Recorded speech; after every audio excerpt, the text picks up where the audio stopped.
you like Los Angeles? Yeah, I like it because you're here. Oh. I always thought I never want to go to Los Angeles, and I didn't have any real draw to come to Los Angeles until you came here. So you've made me have a love for Los Angeles. Aww. Habibi. How are you, man? Alhamdulillah, bro. How are you? Good. We're filming a little walk and talk. I thought it was funny when we were in Toronto. And I was like, gosh. That was bad. I said to my mom, I said, you have to go to this mosque. It's a renovated church. It's like the oldest mosque in Toronto. It's so cool. And then I made a joke. I was like, don't worry, there's a women's section. It's in the dumpster out back or something. And she said, she laughed. And then we get there. And the women's section, there was a door actually next to the dumpster Right. that said sisters. And then I finished praying and my mom had texted me, she goes, help, I'm lost, I'm in the basement, I don't know where to go, I can't find the women's section. I ended up in the men's bathroom somehow. So we live in a historic neighborhood in Philadelphia. We happen to live in a carriage house. And surrounding in the neighborhood are these big, big houses that these wealthy people built. And the neighborhood is not really for the wealthy anymore. And Ahmed's friend came over, Chase, and they are very wealthy people. His father, when I answered the door, his father said, oh, I thought I was at the wrong house. I thought you lived across the street. I thought you lived across the street in that big house over there. But actually we lived in the small house and it was haunted. Oh. Because there was a double homicide. My mom hates that I just made it about this because they never told me. I knew there had been a fire in our house in the 70s. Right. It burned, but I didn't know that the reason there was a fire is because someone broke in, killed 2 Jewish women, put their bodies on the lawn, set the house on fire, and that's the end of the story. That guy went to jail, I guess. He's in jail still. He's still there, yeah. Yeah. And why didn't you tell me? So, actually, I don't think that's something you tell children. It's me, brother. MashaAllah, MashaAllah. I take you. MashaAllah, thank you. Okay. All right. There's my mom.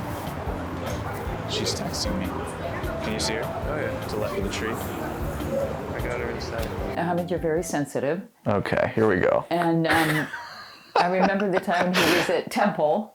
University. And he was Temple University, and he called me up and he said, Mom, I woke up and I saw this guy walk across the room. Yeah, I saw what I could have just been dreaming, but I was scared in that apartment too. That was like this old apartment in North Philly, and I think there was a little something going on. I rushed down a Quran, the holy book of Islam, and I said, you just leave this open in the room and he won't come back. And he did not come back. And that's a reason why I question this ghostly story in our house, because we have a lot of Qurans in the house. Yeah, we needed. And I do keep them open. I think we needed probably like 5 or 6 more. Because I think the Quran to ghost ratio was way off. Alhamdulillah. Good. Oh, yeah, I'm sorry. It's okay. It's okay. Let's Friday. Yes, Blessed Friday. The others are, he knew me. Yeah, I know. Like he wanted to talk to me or something, like he knew me. I don't know him. All right, let's go get a coffee. Let's go. I think it's not a completely nonsensical idea. Arranged marriage. I told Ahamed, I always said, Ahamed, I will arrange a marriage. I told him that when he was a little boy. I said, don't worry, I'll get you a wife. I wanted to start young, that you kind of get that idea that that's what mothers do. Yeah. Do you have someone in mind for me? No, but Allah does. I always told him that, I said, What did you say? Allah has the right person for you. It's true. It's true. Aren't all marriages arranged marriages when you think about it that way? Yeah, but it is true. But then again, you know, if you're just doing it on an impulse or something, you may not look at everything. You know, you may actually get some, you know, indication that maybe this isn't the right thing, or, you know, that you may not really be strong enough or whatever to, you know, realize that that isn't the best thing. Istikhara prayer. You know about Istikhara prayer because you really have to really believe. I just that don't see prayer. how you could really find someone without dating, like without you know, getting to know them and figuring out if it works. Like, it feels so scary to just jump into a romantic situation. It feels like the faith-based part of it. It is like Yeah. an element of like the one like just trusting God. It's like, but then it's like hard to know if the person in front of you is the one sent by God. I mean, they're all sent by God, but like, is this the one that's sent? But some are sent as tests. Yeah. That's what I say to every girlfriend I have. I said, "You're just a test." Or maybe you're the test. Well, at a certain point, you have to make up your mind, and you know, then you do put your trust in Allah. But I think if you really have that intention, and if you go into it that, even if it didn't work out, you would still have Allah's protection because you tried to do things correctly. You tried to be a good person, and you weren't just being, you know, facetious or, you know, just playing around. Okay, let's stop filming. Yeah. Yeah. We don't have to stop talking, but I just feel like I'm thinking too much about that I'm filming.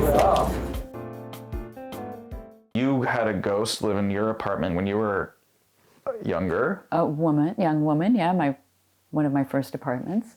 So I saw him standing in front of the window one time when I left. And then when I came back, I thought, I don't know. I thought I saw a man standing in a suit looking out my window when I went to pick my sister up from work. I came back and then I laid down that night and I fell asleep with the light on. And in the middle of the night, I felt someone shake my hand to wake me up. And there was nobody there. And I thought, it must be something really here. And then I heard, had a small room, and there was another room outside of that. There was a rocker, and I heard the rocker rocking. At that point, I said, okay, this is all okay, but I don't really want to see you or interact with you as anything.